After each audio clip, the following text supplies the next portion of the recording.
ഈ ബേസിക്കലി ബ്രെയിന് വേണ്ടിയിട്ടുള്ള ഒമേഗ 3 അടങ്ങിയിരിക്കുന്ന മീന് മത്തി ഇതൊന്നും കഴിക്കുന്നില്ല. ഏതെങ്കിലും ഒരുത്തം വന്ന് നമ്മളെ ഇടിച്ചാൽ പറയും കൊട്ടാരത്തിലെ വണ്ടി ഞങ്ങളെ തട്ടി. ഓരോ സ്ഥലങ്ങളിൽ പോകുമ്പോൾ ഒരു പഴയ വീട് കാണുമ്പോൾ നമുക്ക് എന്തൊരു സന്തോഷമാണ്. ഒരു 4 കെട്ട് ഇല്ലെങ്കിൽ ഒരു ഓടിട്ട വീട്. ഭാഗവരന്മാർ വന്നോ പിന്നെ അന്ന് തോന്നിവാസമാണ് എല്ലാവർക്കും. ഞങ്ങൾ അമ്മൂമ്മ ഇപ്പം തന്നെ കൊടുത്തേക്കണം. ഇപ്പം ഞാൻ കൊടുക്കില്ല, പിഞ്ച് വിരലാണ് കുഞ്ഞിൻ്റെ വിരൽ. അത് ഈ വീണയിലൊക്കെ വലിച്ചാലേ ഇവിടെയൊക്കെ പൊട്ടും. അതുകൊണ്ട് 16 വയസ്സായിട്ട് മതി. 16 വയസ്സ് പിറന്നാളിന് എൻ്റെ വീണ എടുത്ത് കൊടുത്തേക്കണം. ഒരു ട്രാഫിക് സിഗ്നൽ, അത് ഇങ്ങോട്ടേക്ക് തിരിയാനായിട്ടൊരാ എപ്പോഴും അതിൻ്റെ മുമ്പിൽ കാറ് കാണും. അത് വലത്തോട്ട് തിരിയാനുള്ള സ്ഥലമാണ്. അവിടെ നിശ്ചയമുണ്ട് മുമ്പോട്ട് കൊണ്ട കാറ് അവിടെ കാണുന്നു. സെക്രട്ടറീസ് ആണെങ്കിലും മന്ത്രിമാരാണെങ്കിലും എല്ലാവരും ഇങ്ങനെ മാറി മാറി വരികയാണ്. അപ്പോൾ അവർക്ക് സമയം കൊടുക്കണം ആ വിഷയം പഠിച്ച് അതിനുവേണ്ടി എന്തെങ്കിലും ചെയ്യാനായിട്ട്. അല്ലാതെ എനിക്ക് ഏറ്റവും വിഷമം ഈ ചവറാണ്. വലിച്ചെറിയുന്ന നമുക്ക് കാണാം. ബസ്സിൽ നിന്നാണെങ്കിലും കാറിൽ നിന്നാണെങ്കിലും ജനൽ അങ്ങോട്ട് താത്തി ഒറ്റയേറ്.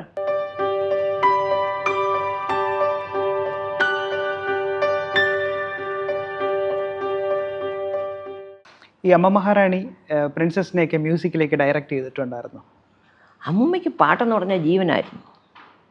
പാട്ട്, വീണ, അത് she new a lot about it. തന്നെ വായിക്കുന്ന മാത്രമല്ല, തിയറിയൊക്കെ അമ്മയ്ക്കെന്ന്. അപ്പോൾ ഈ വലിയ വലിയ ഭാഗവതന്മാരൊക്കെ വരുമ്പം അവർക്ക് ഡിസ്കഷൻസാണ്. അപ്പോൾ ഈ ഡിസിപ്ലിൻ എല്ലാം പോവും. നമ്മൾ 12:45 ഊണ് കഴിക്കുന്നു, അതെല്ലാം പോവും. ഭാഗവതന്മാർ വന്നോ പിന്നെ അന്ന് തോന്നിവാസമാണ് എല്ലാവർക്കും. ബിക്കോസ് അതിലങ്ങ് അബ്സോർബ്ഡ് ആയി കഴിഞ്ഞാൽ അവരും അതെ അമ്മൂമ്മയും അതെ, എത്ര നേരം സംസാരിച്ചുകൊണ്ടിരിക്കും, പാട്ടുകൾ പാടുക, അങ്ങനെ she was very much into it. അപ്പോൾ അമ്മയ്ക്ക് ആഗ്രഹം ഉണ്ടായിരുന്നു നമ്മൾ ആരെങ്കിലും പാട്ടിലേക്ക് വരണം എന്ന്. പക്ഷേ ഞങ്ങളാരും പാട്ടിലേക്ക് വന്നില്ല. അമ്മ പഠിച്ചുകൊണ്ടിരുന്നു, എന്നാലും ഒരു പ്രൊഫഷണലായിട്ട് അങ്ങനത്തെ ഇതിൽ അമ്മൂമ്മയുടെ കുട്ടികളും വന്നില്ല, ഗ്രാൻഡ് ചിൽഡ്രനും വന്നില്ല. ഞങ്ങൾക്ക് ഡാൻസ് ആയിരുന്നു ഇഷ്ടം. എനിക്കിപ്പോഴും ഇന്ന് ആദ്യത്തെ ക്ലാസ്സാണ്. ഇന്ന് വൈകിട്ട് ഇന്ന് ആദ്യത്തെ ക്ലാസ്സാണ് വൈകിട്ട്, ഓണം പ്രോഗ്രാമിൻ്റെ ഇന്ന് വൈകുന്നേരം. തിരുവാതിര അതൊന്ന് നോക്കാനായിട്ട് ഒരു ട്രയൽ. അപ്പോൾ കൂടെയൊക്കെ ഞങ്ങൾ 24 പേര് 30 പേര് ഗ്രൂപ്പാണ്. അപ്പോൾ അതുകൊണ്ടാണ് ആ ഗ്രൂപ്പ് ആകുമ്പോൾ കൈ നിൽക്കില്ല. ഓരോരുത്തർ തോന്നിവാസന്മാർ പോവും. ഞാൻ വരുമ്പം യു വിൽ നോട്ട് കം, നിങ്ങൾ വരുമ്പോൾ ഞാൻ പോവും. അങ്ങനെ അതുകൊണ്ട് നേരത്തെ തുടങ്ങിയാലേ ഇതിനൊരു രൂപം കൊടുക്കണ്ടേ.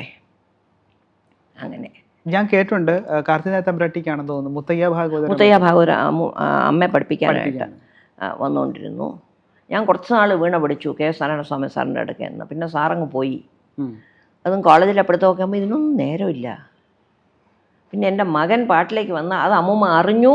അമ്മൂമ്മയുടെ പൂർണ്ണ അനുഗ്രഹം ഉണ്ടായിരുന്നു. അമ്മൂമ്മയാണ് വെച്ചൂർ സാറിനെ കണ്ടുപിടിച്ചത് കുട്ടിയെ പഠിപ്പിക്കാനായിട്ട്. ചെമ്പൻകുടി സ്വാമിയും അമ്മൂമ്മയും കൂടെ എത്രയോ പേരെ നോക്കിയിട്ടാണ് വെച്ചൂർ സാറിനെ കണ്ടുപിടിച്ചത് എൻ്റെ മകനെ പഠിപ്പിക്കാനായിട്ട്. ആ അനുഗ്രഹം പൂർണ്ണമായിട്ട് അമ്മൂമ്മയുടെ വീണ കൊടുക്കുകയും ചെയ്തു. അമ്മ പറഞ്ഞു 16 വയസ്സാകുമ്പം കുഞ്ഞിന് എൻ്റെ വീണ കൊടുത്തേക്കണം. അപ്പോൾ ഞാൻ പറഞ്ഞു അമ്മൂമ്മ ഇപ്പം തന്നെ കൊടുത്തേക്കണം. ഷീ സെഡ് ഇപ്പം ഞാൻ കൊടുക്കില്ല, പിഞ്ച് വിരലാണ് കുഞ്ഞിൻ്റെ വിരൽ. അത് ഈ വീണയിലൊക്കെ വലിച്ചാലേ ഇവിടെയൊക്കെ പൊട്ടും. അതുകൊണ്ട് 16 വയസ്സായിട്ട് മതി. 16 വയസ്സ് പിറന്നാളിന് എൻ്റെ വീണ എടുത്ത് കൊടുത്തേക്കണം. അതുപോലെ ഞങ്ങൾ ചെയ്യുകയും ചെയ്തു. അപ്പം അമ്മ മഹാറാണി ഉണ്ടായിരുന്നു? ഇല്ല. അമ്മൂമ്മ past away. I think he was 11-12 വയസ്സുള്ളപ്പോഴാണ്. അമ്മ മഹാറാണിയുടെ അവസാന കാലഘട്ടം ഒക്കെ എങ്ങനെയായിരുന്നു? അമ്മയ്ക്ക് ഒടുവായപ്പോൾ ക്ഷീണമായിരുന്നു, എന്നാലും ബ്രെയിൻ വാസ് വെരി ക്ലിയർ. അതെനിക്ക് തോന്നുന്നു ഈ കവടിയാർ ഫാമിലിയിലെ എല്ലാ ആൾക്കാർക്കും നല്ല മെമ്മറിയാണ്. അതെങ്ങനെയാണ് കിട്ടുക മെമ്മറി? അത് ഒന്നാമത്തെ കാര്യം, പണ്ടൊക്കെ കൊച്ചിലെ ഒരുപാട് ശ്ലോകങ്ങൾ, നാമങ്ങൾ, ഇതൊക്കെ കാണാപ്പാഠം പഠിക്കും. അന്ന് കവിത സ്കൂളിലൊക്കെ കവിത പഠിക്കണമല്ലോ കാണാതെ. ആ 2ാം ക്ലാസ്സിൽ പഠിച്ച കവിതയൊക്കെ എനിക്ക് ഇപ്പോഴും ഓർമ്മയുണ്ട്. അതാണ് ഈ ബേസിക്കലി ബ്രെയിന് വേണ്ടിയിട്ടുള്ള ഒമേഗ 3 അടങ്ങിയിരിക്കുന്ന മീന് മത്തി ഇതൊന്നും കഴിക്കുന്നില്ല, ഇറച്ചിയിലൊന്നും. എന്നിട്ടും ഇത്ര ഷാർപ്പായിട്ട് വളരെ കീനായിട്ട് ഓരോ കാര്യങ്ങൾ ഓർത്തെടുത്തിട്ട്. പിന്നെ എല്ലാവരും പുസ്തകം വായിക്കുമായിരുന്നു. പുസ്തകം ധാരാളം വായിക്കണം. ഇപ്പോഴും അതെ. എനിക്കൊരു പുസ്തകം കയ്യിലില്ലെങ്കിൽ ഉറക്കം വരില്ല. ഈ പുസ്തകത്തിനോടുള്ള ഈ ഭ്രാന്തിലേക്ക് ആരാണ് തള്ളിവിട്ടെ? എനിക്ക് തോന്നുന്നു ഇവിടെ എല്ലാ ആൾക്കാരും, എല്ലാവർക്കും അതെ. എനിക്ക് തോന്നുന്നു അത് പണ്ടേ നമ്മുടെ ജന്മന നമ്മുടെ രക്തത്തിലുള്ളതാണെന്ന്. എല്ലാവർക്കും വേണം പുസ്തകം. അമ്മ മഹാറാണിക്ക് ഒരുപാട് ബുക്സിന്റെ കളക്ഷൻ, നല്ല ഉറക്കം മോശമായിരുന്നു. രാത്രിയിൽ ഉറക്കം മോശമായിരുന്നു. അപ്പോഴേ ചിലപ്പോൾ ഒരു രാത്രി കൊണ്ട് ഒരു പുസ്തകം മുഴുവൻ വായിച്ചു തീർക്കും. അമ്മയ്ക്ക് എല്ലാം വായിക്കാം. ബയോഗ്രഫി തൊട്ട് കുഞ്ഞുങ്ങളുടെ ഈനറ്റ് ബ്ലൈറ്റൻ വരെ ഏത് ബുക്കാണെങ്കിലും അമ്മയ്ക്ക് വായിക്കാം. കുറച്ചതൊക്കെ നമുക്കും കിട്ടിയിട്ടുണ്ട്. എങ്ങനത്തെ പുസ്തകങ്ങളാണെങ്കിലും വായിക്കാം. അശ്വതിനാഥ തമ്പുരാട്ടിയുടെ വീട്ട് പ്രിൻസസ് എഴുത്തിലോട്ടൊന്നും വന്നില്ലല്ലോ, ഇത്രയും വായന ഉണ്ടായി. ഞാനിങ്ങനെ ആർട്ടിക്കിൾസ് മാതിരി അങ്ങനെ എഴുതുക. എഴുതും. കുറേ എഴുതി കിടക്കുന്നുണ്ട്. ആരോ പറഞ്ഞു അതൊക്കെ എടുത്ത് പുസ്തകമാക്കണം. നിങ്ങൾ വേണമെങ്കിൽ ആക്കിക്കോളൂ. നമുക്ക് എൻ്റെ പുറമേ I'm not very organised. എനിക്ക് ഈ കുത്തിയിരുന്ന് കാര്യങ്ങൾ ചെയ്യാനുള്ള കഴിവ് കുറച്ച് കുറവാണ്. പ്രിൻസസിന് ഡ്രൈവിംഗ് ഭയങ്കര ക്രേസി ആണെന്ന് കേട്ടിട്ടുണ്ട്. ക്രേസി ഞാൻ ഡ്രൈവിംഗ് പഠിച്ചു. ഡ്രൈവിംഗ് പഠിച്ച മദ്രാസിലും ബാംഗ്ലൂരിലും ഇടയ്ക്ക് ഒരു 50 കിലോമീറ്റർ ഓടിക്കുകയും ചെയ്തു. പക്ഷേ ഇപ്പോഴത്തെ ട്രാഫിക്കിൽ ഓടിക്കാനുള്ള ധൈര്യം നമുക്കില്ല. അത് മാത്രമല്ല, ഏതെങ്കിലും ഒരുത്തം വന്ന് നമ്മളെ ഇടിച്ചാലും പറയും കൊട്ടാരത്തിലെ വണ്ടി ഞങ്ങളെ തട്ടിയിരുന്നു.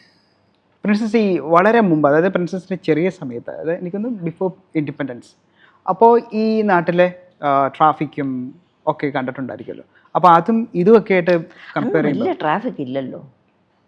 ഇപ്പം അമ്മ വല്ലയിടത്തും പോകുമ്പോൾ ഒരു പൈലറ്റ് കാർ ഒരു എസ്കോർട്ട് കാർ ഇത്രേ ഉള്ളൂ. അതും ഈ നേരത്തെ ആളെ മാറ്റുക അങ്ങനെയൊന്നുമില്ല. 10 മിനിറ്റ് മുമ്പേ പൈലറ്റ് കാർ പോവും, അതിൻ്റെ പുറമേ അമ്മാൻ്റെ കാർ വരും, പുറമേ നിന്ന് ഒരു എസ്കോർട്ട് കാറും. ഇത്രേ ഉള്ളൂ. 3 കാർ ടോട്ടൽ. അത്രേ ഉള്ളൂ. പിന്നെ അന്ന് എന്തെല്ലാം ഉണ്ട് റോഡിൽ? പശുവുണ്ട്, പശുവുണ്ട്, ആടുണ്ട്, കോഴിയുണ്ട്, ഇതെല്ലാം റോഡിലുണ്ട്. കാളവണ്ടിയുണ്ട്, കുതിരവണ്ടിയുണ്ട്, ആന നടക്കും, അമ്പലങ്ങളിലേക്ക് കൊണ്ടുപോകുന്നത് ആനയുണ്ട്. അപ്പോൾ ഇതെല്ലാം ഉണ്ട്. എന്നാലും വേഗം എത്തും. തിരുവനന്തപുരത്തോട്ട് കൊച്ചിയിൽ 4 മണിക്കൂർ ആവറേജ് 4 മണിക്കൂർ സുഖമായിട്ട് എത്തും. ഇപ്പോഴും 7 മണിക്കൂറൊക്കെയാണ് എടുക്കുന്നത്, എല്ലായിടവും വെട്ടി കുഴിച്ചിട്ട്. പിന്നെ ഡിസിപ്ലിനും ഇല്ല ട്രാഫിക്കിന്. നമ്മൾ ഇപ്പോൾ ഒരു വിചാരമുണ്ട് പല ആളുകൾക്കും, ഒരു നിയമമുണ്ടെങ്കിൽ നമ്മളത് ലംഘിക്കാൻ നോക്കണം. നമ്മൾ കണ്ടിട്ടില്ലേ ഇടയ്ക്ക് ഈ ഹെൽമെറ്റ് വയ്ക്കണം എന്ന് പറഞ്ഞ് അതിന് പ്രൊട്ടസ്റ്റായിട്ട് ഹെൽമെറ്റ് വയ്ക്കാൻ പാടില്ല. ഇത് അവർക്ക് വല്ലതും ഉണ്ടോ, നഷ്ടമുണ്ടോ? നിങ്ങളുടെ തല രക്ഷിക്കാൻ വേണ്ടിയാണ്. സ്കൂട്ടറിൽ നിന്ന് വീണാൽ തല പൊട്ടാതിരിക്കാൻ വേണ്ടിയാണ് ഹെൽമെറ്റ് വയ്ക്കാൻ പറയുന്നത്, അല്ലാതെ അവർക്ക് വല്ലതും ഉണ്ടോ? അപ്പോൾ നിങ്ങൾ ഹെൽമെറ്റ് വെച്ചോ ഇല്ലയോ എന്ന്. ഇവിടെ നമ്മുടെ ഗേറ്റിൻ്റെ വെളിയിൽ ഒരു സിഗ്നലുണ്ട്, ഒരു ട്രാഫിക് സിഗ്നൽ. അത് ഇങ്ങോട്ടേക്ക് തിരിയാനായിട്ടൊരാ എപ്പോഴും അതിൻ്റെ മുമ്പിൽ കാറ് കാണും. അത് വലത്തോട്ട് തിരിയാനുള്ള സ്ഥലമാണ്. അവിടെ നിശ്ചയമുണ്ട് മുമ്പോട്ട് കൊണ്ട കാറ് അവിടെ കാണുന്നു. അപ്പം നമുക്ക് നിയമങ്ങളുണ്ടാക്കാം, പക്ഷെ അത് പാലിച്ചില്ലെങ്കിൽ. എന്നാൽ ഞാൻ ഒന്ന് ചോദിക്കട്ടെ, എനിക്ക് ഓർമ്മയുണ്ട് ഈ എമർജൻസി കാലം വളരെ അൺപോപ്പുലറായിട്ടാണ് പറയുന്നത്, ഇന്ദിരാഗാന്ധിയുടെ കാലത്തുള്ള എമർജൻസി. അപ്പോൾ ഈ നിയമങ്ങളൊക്കെ ലംഘിക്കാതെ എല്ലാവരും ചെയ്തില്ലേ? എല്ലാവരും സമയത്തിന് ആഫീസിൽ പോയില്ലേ? എല്ലാവരും അവനവൻ്റെ കസരകളിൽ ഇരുന്നില്ലേ? ക്യൂ ലംഘിക്കാതെ എല്ലാവരും നിന്നില്ലേ? അപ്പോൾ വേണമെങ്കിൽ ചെയ്യാം. അതെന്തുകൊണ്ടന്ന് ചെയ്തു? ഒരല്പം ഭയമുള്ളതുകൊണ്ട്. അപ്പം നമുക്ക് ഇറ്റ്സ് എ റെസ്പോൺസിബിലിറ്റി എന്ന് പറഞ്ഞാൽ നമുക്ക് ചില ഓബ്ലിഗേഷൻസും ഉണ്ടില്ലേ? നമുക്ക് പല റൈറ്റ്സും തന്നിട്ടുണ്ട്. നമ്മുടേതായിട്ട് അവകാശങ്ങൾ തരുമ്പോൾ നമുക്ക് ഉത്തരവാദിത്വങ്ങളും ഉണ്ട്. നമുക്ക് ഇങ്ങോട്ട് മാത്രമായിട്ട് വരുമല്ലോ ഒന്നും, അങ്ങോട്ടും കൊടുക്കണം. അപ്പോൾ എന്തിനാണ് നിയമങ്ങൾ ഉണ്ടാക്കുന്നത്? നിങ്ങളുടെ ഗുണത്തിന് വേണ്ടിയാണ്. പ്രിൻസസ് അതുപോലെ തന്നെ ഇവിടുത്തെ ഫസ്റ്റ് കാർ പ്രിൻസസിന് ഓർമ്മയുണ്ടോ? പ്രിൻസസിൻ്റെ ചെറുപ്പത്തിലുള്ള ഫസ്റ്റ് കാർ? എനിക്ക് അന്നൊരു പഴയ കാഡിലാക്ക് ഉണ്ടായിരുന്നു. അതിന് മുമ്പേ ഉള്ള കാറുകളൊന്നും എനിക്ക് ഓർമ്മയില്ല. അന്ന് പണ്ട് അമ്മാവൻ പറഞ്ഞ് കേട്ടിട്ടുണ്ട്, ഇങ്ങനെ ഒരു പടി പോലെ കാറിൻ്റെ വെളിയിൽ. അപ്പോൾ അതിലൊരാൾക്ക് ഇങ്ങനെ തൂങ്ങി നിൽക്കാം. അത്ര പതുക്കെയാണ് കാറ് പോകുന്നത്. അപ്പോൾ ഒരാൾക്ക് വേണമെങ്കിൽ തൂങ്ങി നിൽക്കാം, അതിൽ നിന്ന് ഇറങ്ങാം, പിടിച്ച് കയറാം, ഒക്കെ ചെയ്യാം. പിന്നെ അന്നത്തെ കാറിൽ എനിക്ക് ഓർമ്മയുള്ള ആദ്യത്തെ കാറിൽ ഈ ഫ്ലോർ ഉണ്ടല്ലോ, അതിൽ ഈ ഹമ്പില്ല. നമുക്ക് ഇപ്പോഴത്തെ കാറുകൾക്കെല്ലാം നടുക്കൊരു ഹമ്പുണ്ടല്ലോ, അന്ന് ഹമ്പില്ല, ഫ്ലാറ്റാണ്. അപ്പോൾ ഒരു കുട്ടിയെ വേണമെങ്കിൽ അവിടെ കിടത്തി ഉറക്കാം. പിന്നെ ഈ ചെറിയ സീറ്റ്, ഒരു ജമ്പ് സീറ്റുള്ള കാറ്, അതെനിക്ക് ഓർമ്മയുണ്ട്. ഈ ജമ്പ് സീറ്റ് മടക്കി വയ്ക്കുകയാണെങ്കിൽ നമുക്ക് താഴെ ഇടുന്ന ആഹാരം കഴിക്കാം, അത്രയ്ക്ക് സ്ഥലമുണ്ട്. മൈ സിസ്റ്ററിനായി ഞങ്ങളെ കൊണ്ടുവന്ന ഒരു വാനിലാണ്. ബിക്കോസ് എൻ്റെ അനിയത്തിക്ക് കാറിൽ ഛർദി ഉണ്ടായിരുന്നു. അപ്പോൾ ഒരു മെത്തയിട്ട് കിടക്കാനുള്ള ഒരു സൗകര്യം. അപ്പോൾ ഈ വാനിലാണ് പോകുന്നത്, കുറച്ച് കുടുങ്ങി അങ്ങനെയാണ് പോകുന്നത്. എനിക്ക് കാറിൽ ഛർദി ഇല്ലായിരുന്നു, എങ്കിലും അത് പോണ്ടി വന്നു. ഇവിടുത്തെ ഒരു ക്യാരവാനെ പറ്റി ഞാൻ കേട്ടിട്ടുണ്ട്. ഉണ്ട്. പക്ഷെ അത് ദാറ്റ് വാസ് വെരി നൈസ്, ഒരു കൗതുകത്തിന് വേണ്ടി. പക്ഷെ അത് കൊണ്ടുപോയി കഴിഞ്ഞാൽ അത് പാർക്ക് ചെയ്യാനുള്ള സൗകര്യമില്ല, പിന്നെ കണക്ട് ചെയ്യാനായിട്ട് വാട്ടർ ഇതൊക്കെ കണക്ട് ചെയ്യാനുള്ള സൗകര്യങ്ങളൊന്നുമില്ല. അത് കൊടുത്തു. പിന്നെ പാലസിലേക്ക് വേണ്ടിയിട്ട് മാത്രം ഒരു കാർ കസ്റ്റമൈസ് ചെയ്തിട്ടായിട്ടും കേട്ടിട്ടുണ്ട്, വൺ മിസ്റ്റർ മേനോൻ. അത് ആ മേനോൻ, പ്രോംപ്റ്റ് മേനോൻ എന്നാണ് അദ്ദേഹത്തിനെ പറഞ്ഞുകൊണ്ടിരുന്നത്. അദ്ദേഹം പാലസ് സ്പെഷ്യൽ എന്ന് പറഞ്ഞൊരു കാറ്, എന്നിട്ട് ആ കാറ് കാണാനായിട്ട് രാജ്ഭവനിൽ ആ കാറിൽ അമ്മാനും ഉമ്മയും കൂടെ പോയപ്പോൾ മിസ്സസ് ഗാന്ധിക്ക് ആ കാറ് കാണണം എന്ന് വലിയ കൗതുകമായിരുന്നു.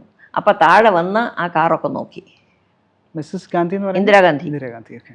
ആൻഡ് ഇന്ദിരാഗാന്ധി വളരെ വളരെ കേർട്ടിയസ്, ബിക്കോസ് ഈ സായിപ്പിൻ്റെ ബിഹേവിയറും അറിയാം. എന്നിട്ട് അമ്മൂമ്മയൊക്കെ ഉണ്ടെന്ന് വെച്ചാൽ ഷീ ഓപ്പൺ ദ ഡോർ, അമ്മൂമ്മ കാറിനകത്ത് പിടിച്ച് കയറ്റി.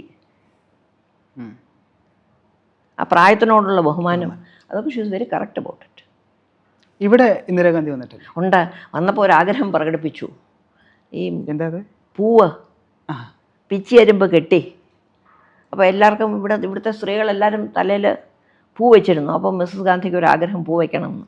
പിന്നെ വേഗം പറിച്ച് കെട്ടി കൊണ്ടുവന്ന് വെച്ചു കൊടുത്തു. ഓ, ആ ഫോട്ടോയ്ക്കകത്ത് ഇപ്പോഴും ഉണ്ടെന്ന് തോന്നുന്നു. പ്രിൻസിന് ഓർമ്മയുണ്ടോ പുള്ളി ഇന്ദിരാഗാന്ധി വന്നത്? അത് ഓർമ്മയുണ്ട്. എന്തെങ്കിലും ഓർത്തെടുക്കുന്നുണ്ടോ? അല്ല, നമ്മളൊക്കെ കുട്ടികളൊക്കെ പേരെന്തോന്നാണ്, ഏത് പഠിക്കുന്നു, ഇങ്ങനെയൊക്കെയുള്ള ചില ചോദ്യങ്ങൾ ചോദിക്കുക അല്ലാതെ അതിനപ്പുറത്ത്. പിന്നെ കുട്ടികൾ സഞ്ജയ് ഗാന്ധിയും രാജീവ് ഗാന്ധിയും. Rajiv Gandhi was very well behaved. Sanjay Gandhi കുറച്ചുകൂടെ കുസൃതിയായിരുന്നു. But Rajiv would control him. He was a nice boy. അത് കഴിഞ്ഞിട്ട് പൈലറ്റായിട്ട് അദ്ദേഹം ഞങ്ങളെ ഒരുപാട് പറത്തിയിട്ടുണ്ട്. Indian airlines പൈലറ്റായിരുന്നല്ലോ. അപ്പോൾ ക്യാപ്റ്റൻ ഗാന്ധി പാവം അന്ന് അങ്ങനെ പൈലറ്റായിട്ടിരുന്നെങ്കിൽ probably he would been alive today. അതുപോലെ തന്നെ പട്ടേൽ ഇവിടെ വന്നിട്ടുള്ള ഓർമ്മയുണ്ടോ? സർദാർ പട്ടേൽ? എനിക്ക് ഓർമ്മയില്ല. രാധാകൃഷ്ണൻ? ഡെഫിനറ്റ്ലി. ആ പടം ഇരിക്കുന്നു അവിടെ. അതെ. ഇങ്ങനെ ഒരു വിദ്വാൻ അദ്ദേഹം ഒരു പ്രസംഗം നടത്തുകയാണെങ്കിൽ നമുക്ക് ഒരു വാക്ക് മാറ്റി ഈ വാക്ക് കുറച്ചുകൂടെ സൂട്ടബിൾ ആയിരുന്നു എന്ന് പറയാൻ ഒക്കില്ല. അങ്ങനെ ഒരു വാക്കിംഗ് എൻസൈക്ലോപീഡിയ. അദ്ദേഹം അങ്ങനെ വളരെ എക്സ്ട്രോവേർട്ടല്ല, കുറച്ച് അടങ്ങി. പക്ഷെ എന്തൊരു ബുദ്ധി, അതെന്തൊരു ഡിഗ്നിറ്റി. അപ്പോൾ പ്രിൻസിന് എത്ര വയസ്സുണ്ട് പ്രസിഡന്റ് രാധാകൃഷ്ണൻ ഇവിടെ വന്ന സമയത്ത്? രാധാകൃഷ്ണൻ പ്രസിഡന്റ് ആയപ്പോൾ എനിക്ക് 10-18 വയസ്സൊക്കെ ആയി. നേരിട്ട് സ്പീച്ചൊക്കെ കേട്ടിട്ടുണ്ടല്ലേ? നേരിട്ട് സ്പീച്ചൊക്കെ കേട്ടിട്ടുണ്ട്. പിന്നെ രാഷ്ട്രപതി ഭവനിൽ ഒരു പാർട്ടിക്ക് വിളിച്ചിരുന്നു, ഞങ്ങളും പോയിട്ടുണ്ട്. അദ്ദേഹം വളരെ ഡിഗ്നിഫൈഡ് ആയിരുന്നു. അതാണ് the word to use. He had dignity. ഒരു പ്രസിഡന്റ് എന്നൊക്കെ പറഞ്ഞാൽ നമ്മുടെ ഒരു മനസ്സ് കാണില്ലേ, ആ ഡിഗ്നിറ്റി അദ്ദേഹത്തിന് ഉണ്ടായിരുന്നു. അദ്ദേഹം എപ്പോൾ പ്രസിഡന്റ് അല്ലാതിരുന്നപ്പോഴും. അതിനു മുമ്പ് ഇവിടെ വന്നിട്ടുണ്ടല്ലേ? അതെനിക്ക് ഓർമ്മയില്ല. വന്നിട്ടുണ്ട്. എവിടെയോ വൈസ് ചാൻസലറായിരുന്നു എന്നിട്ട് അച്ഛനും വൈസ് ചാൻസലേഴ്സ് എല്ലാവരും കൂടെ മമ്മട്ടി എടുത്ത് കളച്ചു. അപ്പോൾ അദ്ദേഹവും കളച്ചു. അതാണ് ഈ കോളേജിലൊക്കെ NSS ഇല്ലേ, അതിൻ്റെ പൂർവീകം.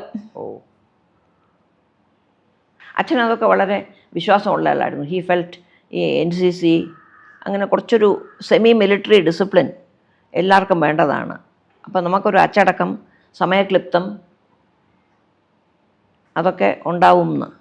പല രാജ്യങ്ങളിലും ഉണ്ടല്ലോ മിലിറ്ററി സർവീസസ് കമ്പൾസറി. അതെ. പ്രിൻസസ് ഇവിടെ മാതാ അമൃതാനന്ദമയി വന്നിട്ടുണ്ട്. ഉണ്ട്. അതെങ്ങനെയാണ് അമ്മ ഇവിടെ അടുത്തേക്ക്? അമ്മ ഒരിക്കലല്ല, അത് കൂടുതൽ വന്നിട്ടുണ്ട്. അമ്മ വളരെ സിമ്പിൾ. അപ്പം നമ്മുടെ ഈ കുഞ്ഞുങ്ങൾ തീരെ കൊച്ചായിരുന്നു. അപ്പോൾ ഒരു കുഞ്ഞിനെ മടിയെ വെച്ചുകൊണ്ട് പാട്ടൊക്കെ പാടി. അമ്മ അന്നും അതെ ഇന്നും അതെ, വളരെ സിമ്പിളാണ്. അപ്പോൾ ചിലപ്പോൾ ഞങ്ങൾ കുറച്ച് വഴക്ക് പറയും. വീട്ടിലെല്ലാം അമ്മ ഇങ്ങനെ ബാക്കി എല്ലാവരുടെയും കാര്യം നോക്കുന്നു, അമ്മയുടെ കാര്യം നോക്കണം. സമയാസമയങ്ങളിൽ ആഹാരം കഴിക്കണം, ആരോഗ്യം ശ്രദ്ധിക്കണം. ഇതാ മക്കളെ ഇവരുമൊക്കെ പറയുന്നത്. ഇവരുമൊക്കെ എപ്പോഴും പറയും വെള്ളം കുടിക്കണം, സമയത്തിന് ആഹാരം കഴിക്കണം എന്നൊക്കെ പറയും. പക്ഷെ അങ്ങ് ഇരുന്ന് പോയാൽ പിന്നെ ആൾക്കാർ നിൽക്കുമ്പോൾ അങ്ങ് നിന്ന് പോവും. വിസിറ്റ് ഒരു 10 മിനിറ്റ് അവർ എന്തായാലും നിൽക്കുകയല്ലേ, ഒരു 10 മിനിറ്റ് കൂടെ അവിടെ നിന്നോളൂ. ആഹാരങ്ങൾ സമയത്തിന് കഴിക്കണം, ഉറക്കം വേണം. പക്ഷെ നമുക്ക് പ്രായം കൂടുമ്പം നമ്മുടെ അതും ഈ ഒരുപാട് ആൾക്കാരെ കാണുമ്പം your energy is used up. അങ്ങനെയൊക്കെ നമ്മൾ പറയും. അമ്മയുടെ ആ സ്വാതന്ത്ര്യമുണ്ട് പറയാൻ. അതുമാതിരി ചിന്മയാനന്ദ സ്വാമി അദ്ദേഹം വന്നുകൊണ്ട് അദ്ദേഹത്തിനടുത്തും സ്വാതന്ത്ര്യമുണ്ട് നമുക്ക് തുറന്ന് സംസാരിക്കാൻ. വേറെ ഇപ്പോൾ ശങ്കരാചാര്യ അടുത്തൊക്കെ ആണെങ്കിൽ നമ്മൾ ആ അത്രയ്ക്കൊരു വിട്ട് സംസാരിക്കില്ല. പ്രിൻസസ് എങ്ങനെയാണ് കണ്ടത് അമ്മ ഇത്രയും സമയം സ്പെൻഡ് ചെയ്യുന്ന? ആശ്രമത്തിൽ പോയിട്ടുണ്ടോ? ആശ്രമത്തിൽ പോയിട്ടുണ്ട്, ഞങ്ങൾ വള്ളിക്കാവ് പോയിട്ടുണ്ട്. പിന്നെ ഇവിടെ കൈമനത്ത്, പാപ്പനംകോട് അടുത്ത് കൈമനം, അവിടെ ആശ്രമത്തിൽ she so giving of herself. അത് ഈ വലിയ ആളുകളെ ഒക്കെ കണ്ടിരിക്കുന്നത് എല്ലാവരും അതിൽ നിന്നാണ് നമ്മളും പഠിച്ച. അമ്മാനും ആണെങ്കിലും അതെ, തമ്പുരാൻ്റെ അനുഗ്രഹം വേണം, എല്ലാവരും നന്നായി വരട്ടെ എന്ന് അനുഗ്രഹിച്ചു വിടും.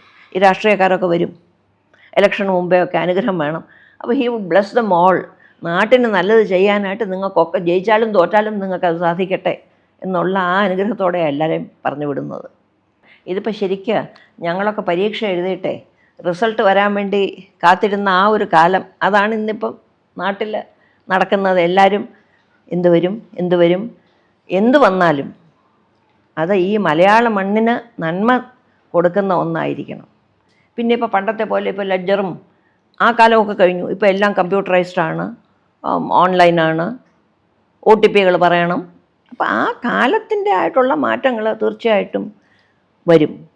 പിന്നെ എനിക്ക് പലപ്പോഴും തോന്നിയിട്ടുള്ളത് ഇപ്പോൾ ഒരു പോർട്ട്ഫോളിയോ, ഇപ്പോൾ അഭിജിത്തിന് ഇന്ന് ഹെൽത്താണ്, നാളെ എഡ്യൂക്കേഷൻ, മറ്റന്നാൾ കൾച്ചർ, സെക്രട്ടറീസ് ആണെങ്കിലും മന്ത്രിമാരാണെങ്കിലും എല്ലാവരും ഇങ്ങനെ മാറി മാറി വരികയാണ്. അപ്പോൾ അവർക്ക് സമയം കൊടുക്കണം ആ വിഷയം പഠിച്ച് അതിനുവേണ്ടി എന്തെങ്കിലും ചെയ്യാനായിട്ട്, അല്ലാതെ പെട്ടെന്ന് മാറ്റരുത് എനിക്ക് തോന്നിയിട്ടുള്ളത്. പിന്നെ ഈ ഞാൻ എന്ന് പറയുന്നതാണ് ഏറ്റവും അവസാനം കാണേണ്ടത്. ആദ്യം നമ്മുടെ നാട്, അത് കഴിഞ്ഞേ ഉള്ളൂ പാർട്ടിയും വ്യക്തിയും. അങ്ങനെ ആര് വന്നാലും അത് കണ്ട് നമ്മൾ ആ കസേരയിൽ ഇരുന്നത് കൊണ്ട് എന്തെങ്കിലും നല്ല മാറ്റങ്ങൾ നാടിന് വേണ്ടി ചെയ്യാൻ സാധിച്ചെങ്കിൽ അവരനുഗ്രഹീതരാണ്. അതിനുള്ള വിവരവും വിവേകവും ഭഗവാന്റെ അനുഗ്രഹവും ഉണ്ടാകട്ടെ എന്ന് പ്രാർത്ഥിക്കുന്നു. നമ്മുടെ കൊച്ചു കേരളം എത്ര പൊട്ടൻഷ്യലുള്ള ഒരു രാജ്യമാണ്. ഇല്ല, എല്ലാവർക്കും എഴുതാനും വായിക്കാനും അറിയാം, ചിന്തിക്കാനുള്ള കഴിവുണ്ട്. ബാക്കിയുള്ള സ്ഥലങ്ങളെക്കാട്ടിലും ഇൻഡിപെൻഡൻറ്റ് തിങ്കിങ് കൂടുതൽ കേരളത്തിനാണുള്ളത്. അപ്പോൾ കേരളം തീർച്ചയായിട്ടും ബാക്കി എല്ലാ രാജ്യങ്ങളെയും കാട്ടിലും മുൻപന്തിയിൽ നിൽക്കേണ്ടതാണ്. അതിന് നമ്മളെല്ലാവരും കൂടി, പിന്നെ നമ്മൾ ഗവൺമെൻറ്റിനെ കുറ്റം പറയുന്നത് അത് വളരെ എളുപ്പമാണ്. ഗവൺമെൻറ് അങ്ങനെ ചെയ്യണം, ഗവൺമെൻറ് എല്ലാവരെയും തൃപ്തിപ്പെടുത്താൻ ഒരു ഗവൺമെൻറ്റിനെ കൊണ്ടുപോകില്ല. അപ്പം നമ്മൾ ചെയ്യേണ്ടത് നമ്മൾ ചെയ്യുന്നുണ്ടോ? സാധാരണ ആൾക്കാർ ഒരു പ്ലാസ്റ്റിക് കുപ്പി അത് റോഡിലെറിയുന്നു, അത് നമ്മൾ ചെയ്യേണ്ട ആവശ്യമുണ്ടോ? ഈ ചവറ വരുത്തുന്ന ആരാണ്? നമ്മളല്ലേ. ഗവൺമെൻറ് അത് മാറ്റണം. എന്തിനാണ് എല്ലാം ഗവൺമെൻറ്റിനെ പറയുന്നത്? ഗവൺമെൻറ് അവർ ചെയ്യുന്നുണ്ട്. പിന്നെ ചിലതെല്ലാം ഗവൺമെൻറ് വിചാരിച്ചാൽ ചെയ്യാൻ പറ്റാത്തതാണ്, നമ്മളും കൂടെ സഹകരിച്ചില്ലെങ്കിൽ. ഒരു പൈപ്പ് നേരെ അടച്ചിട്ട് പോക്കൂടെ? ഒരു ലൈറ്റ് നമ്മളിവിടെ കാണുന്ന, ഈ വീട്ടിൽ കാണുന്നതാണ്. ഒരു ലൈറ്റ് ഇട്ട് കഴിഞ്ഞാൽ അങ്ങ് പോവും, ഒരു ഫാൻ ഇട്ട് കഴിഞ്ഞാൽ പോവും. പറഞ്ഞു എന്താ ഇത് അണയ്ക്കാത്തത്? നിങ്ങളുടെ വീട്ടിലാണെങ്കിൽ അത് ചെയ്യുമോ? വല്ലവനും ഇലക്ട്രിക് ബില്ല് കൊടുക്കുന്നുണ്ടല്ലേ അത് ചെയ്യുന്നത്. അപ്പം ഇട്ടവൻ അണയ്ക്കട്ടെ. എത്ര ആഫീസുകളിൽ നമ്മൾ കാണുന്നുണ്ട്, കാലത്തെ ഒരാൾ വന്ന് സകല ലൈറ്റും ഫാനും ഇട്ടേച്ച് പോയി. അത് ആ ആഫീസിൽ ഇരിക്കുന്ന ആൾ വരുമ്പോൾ ഇട്ടാൽ പോരെ? ഈ കൊച്ചു കാര്യങ്ങൾ ചെയ്യുകയാണെങ്കിൽ നമുക്ക് തീർച്ചയായിട്ടും പ്രോഗ്രസ്സിന് വേണ്ടി നമുക്ക് ചെയ്യാൻ പറ്റും.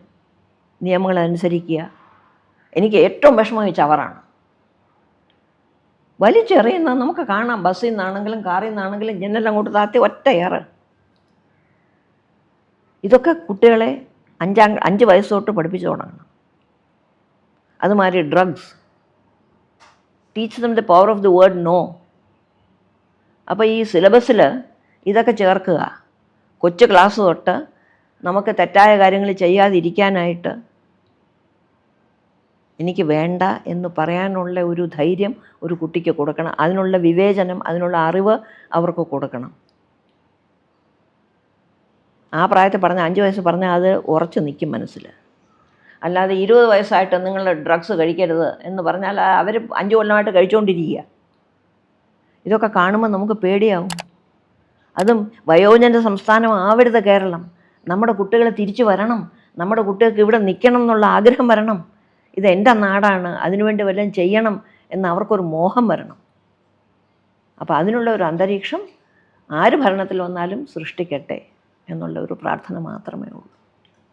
പ്രിൻസസ്, തിരുവനന്തപുരം എന്ന് പറയുന്നത് ഒരു പൈതൃക നഗരമാണ്, ഒരു പാരമ്പര്യമുള്ളൊരു നഗരമാണ്.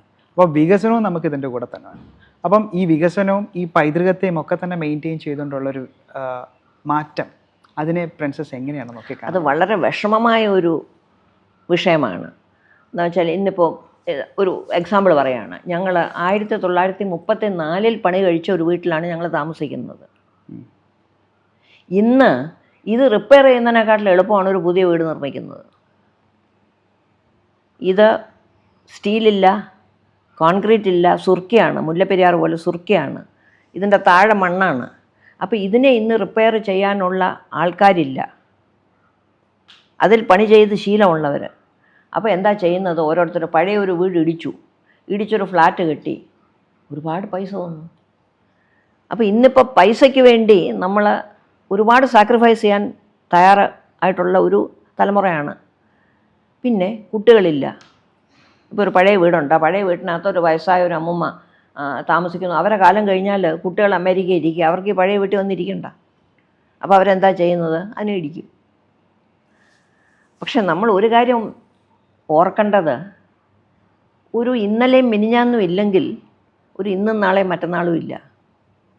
അപ്പം നമ്മുടെ പൈതൃകം എന്താണെന്ന് മനസ്സിലാക്കി അതിനെക്കുറിച്ച് പഠിച്ച് ഒരറിവ് വന്ന് അതിനെ നിലനിർത്തിക്കൊണ്ട് മുമ്പോട്ട് പോവാം. അത്ര എളുപ്പമുള്ള കാര്യമല്ല, വളരെ പ്രയാസമുള്ളൊരു കാര്യമാണ്. ഇടിക്കുകയാണ് എളുപ്പം നേരെയാക്കുന്നതിന് പകരം. ഓരോ സ്ഥലങ്ങളിൽ പോകുമ്പോൾ ഒരു പഴയ വീട് കാണുമ്പോൾ നമുക്ക് എന്തൊരു സന്തോഷമാണ്.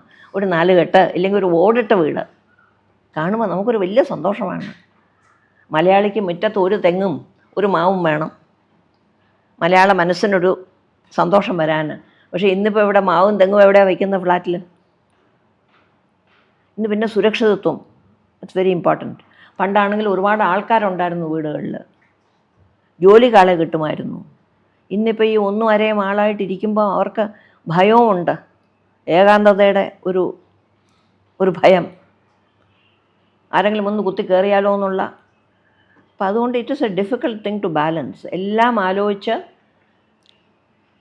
പക്ഷെ അത് ആലോചിക്കണം, അതിനൊരു പ്ലാൻ ഉണ്ടാക്കണം. അത് നമ്മൾ പ്ലാനിലിടുന്നാൽ പോരാ, പ്രവൃത്തിയിൽ കൊണ്ടുവരണം.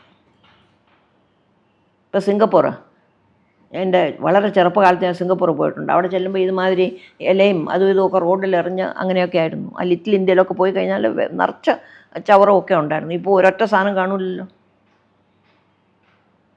ഇട്ടോ അവൻ അപ്പം ഫൈനാ. അപ്പോൾ ഉടൻ ശിക്ഷ എന്ന് പറഞ്ഞാൽ ചെയ്യൂല.